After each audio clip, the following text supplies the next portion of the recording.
So you want to change your Google background? Well, you came to the right place.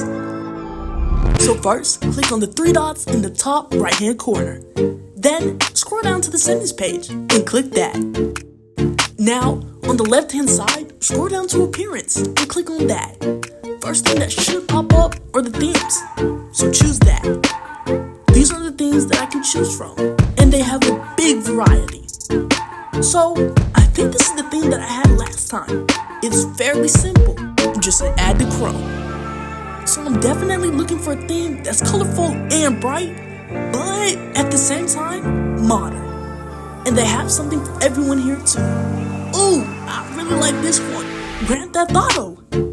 Now, if I want this theme, just click add to Chrome. And this is what the theme should look like. And that's how you change your Google Chrome background. If you made it to the end of the video, thank you so much for watching. And bye guys.